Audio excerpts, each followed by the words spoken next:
Hello everyone, this is Metamorphosis channel here. You guys can call me Nikki. I'm here to speak my truth on my spiritual journey and what I went through. I was married to someone for 4 years.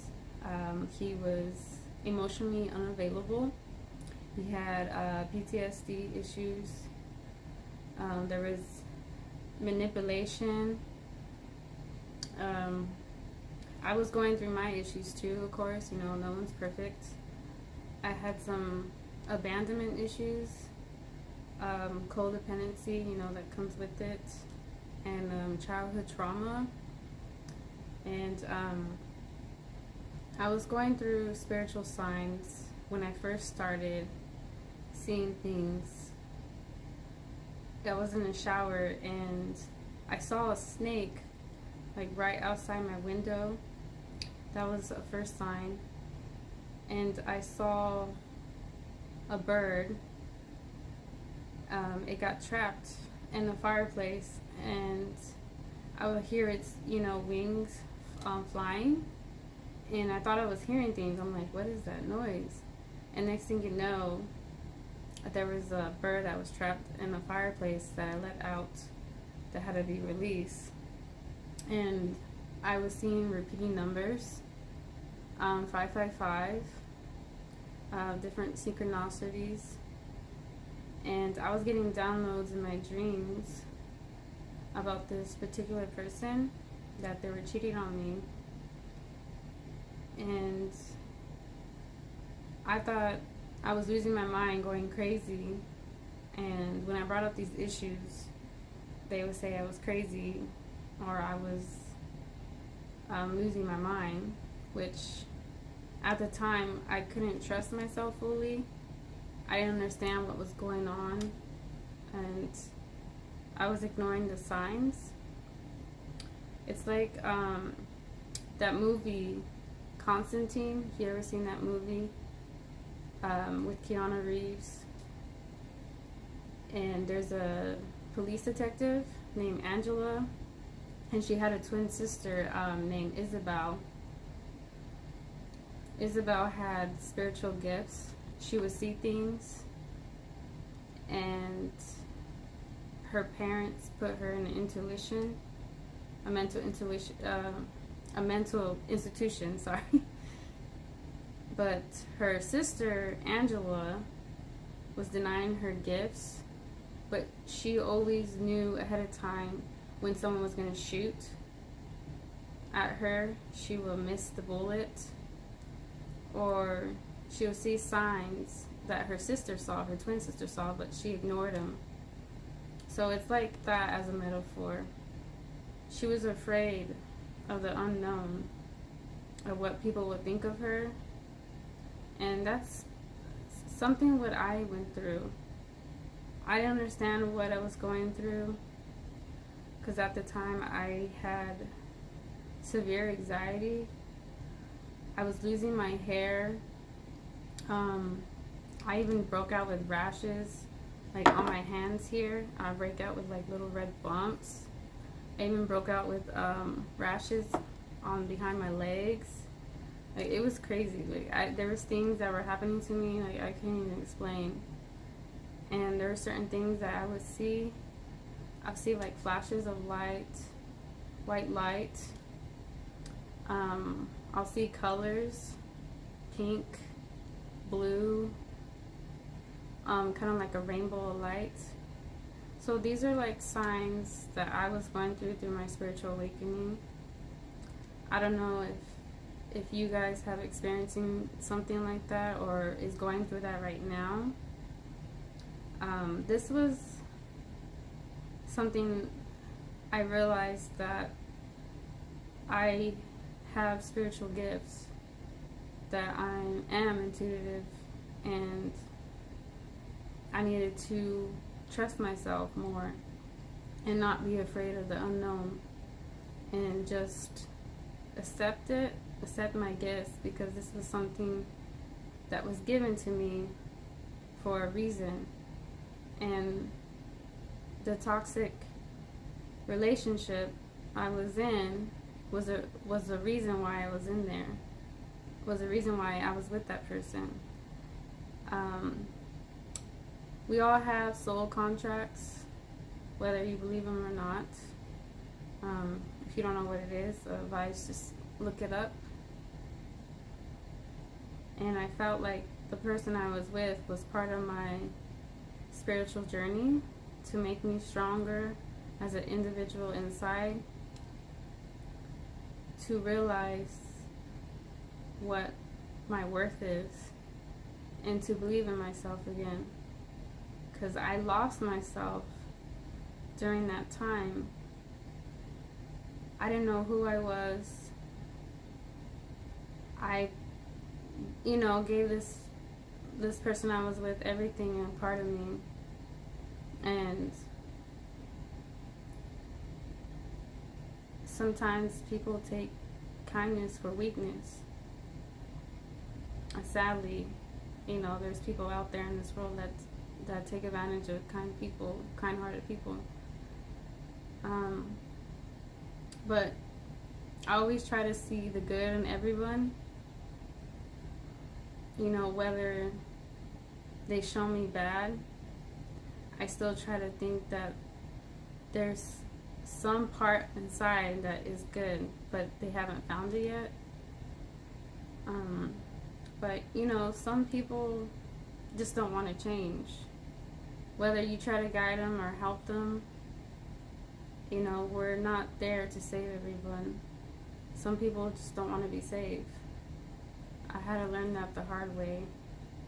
And I had to separate myself to learn my strengths, my weaknesses, to do the inner healing and to do the shadow work. It wasn't easy. It was hard. There's times I will be happy. There's times that I will cry.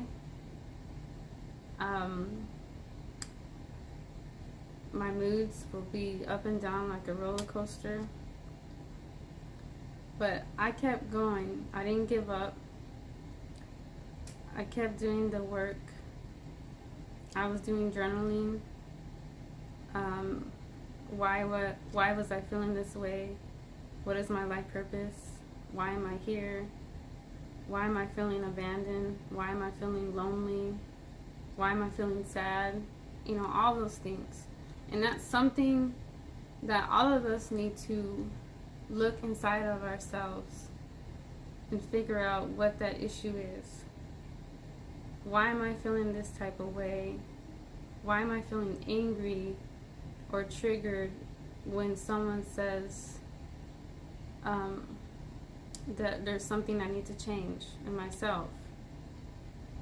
These are all things that we need to look at as an individual and do the inner shadow work. Because, we all have spiritual gifts. All of us. Everyone's different. Not everyone's the same. Whether you're intuitive, psychic, what do you call it? There's people that go in and out of their body experiences. There's a lot of different things. We're like a tender of electricity, like lightning. There's like electricities in our body flow that when we're open to the unknown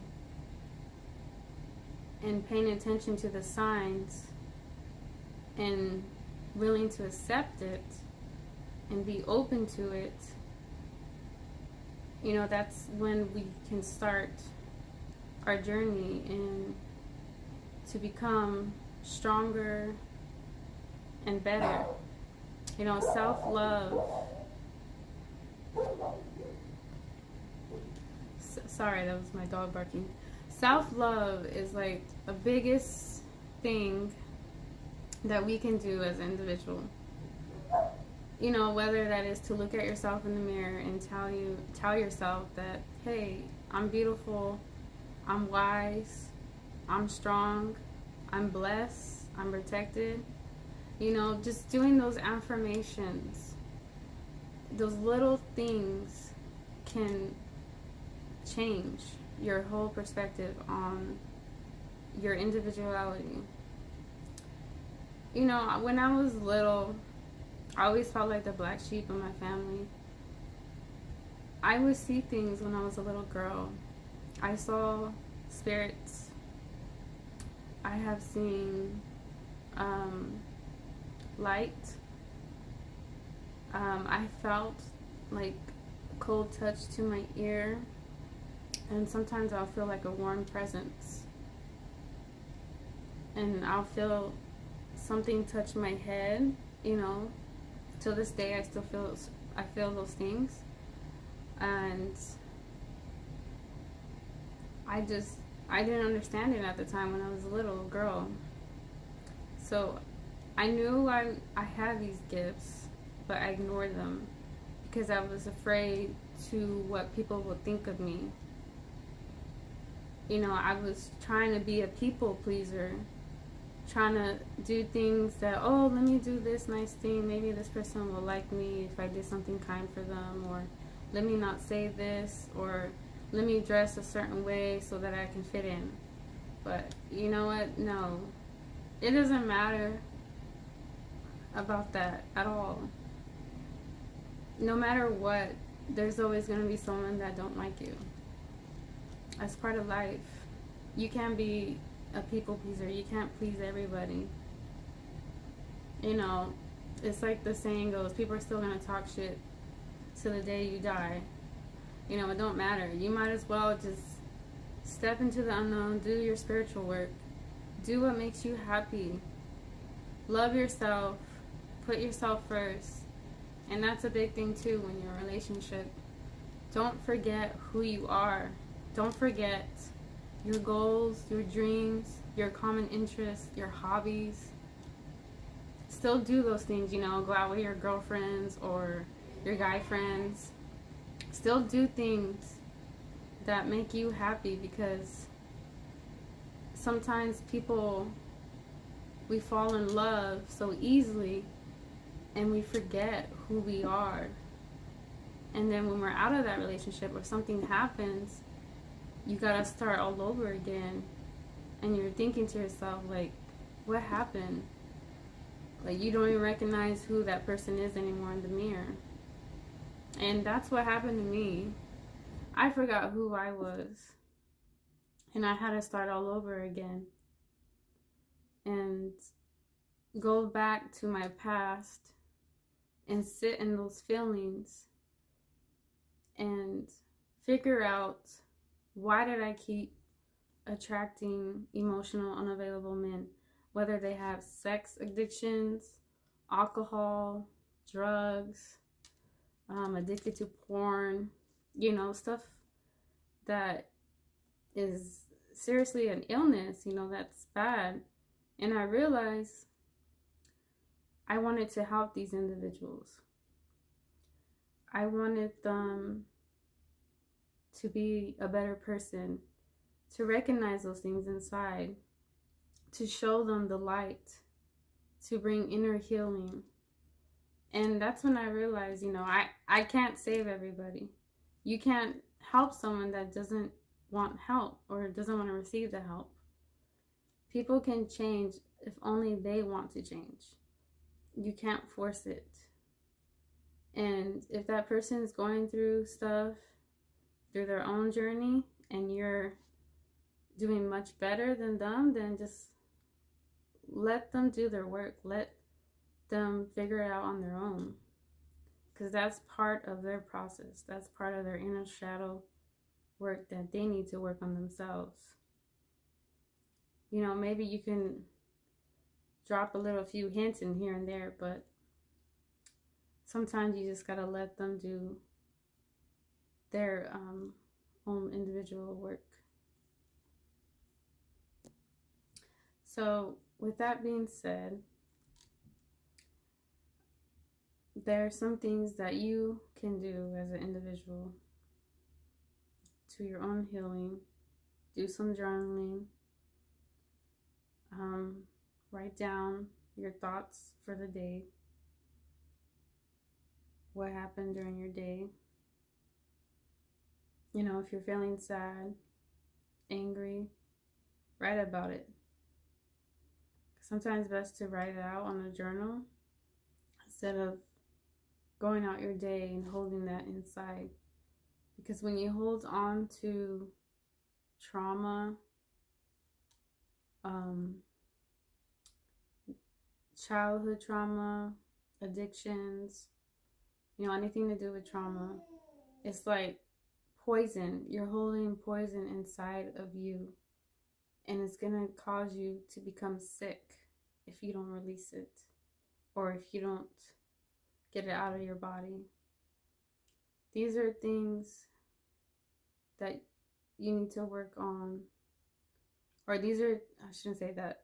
These are things that we all should work on as a person, because we don't know who we are. You can't go into a relationship after another and expect that relationship to help heal you.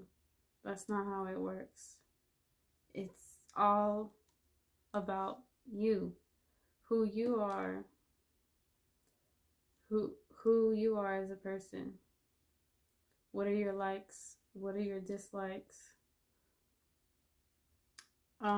Your hobbies, interests, or whatever.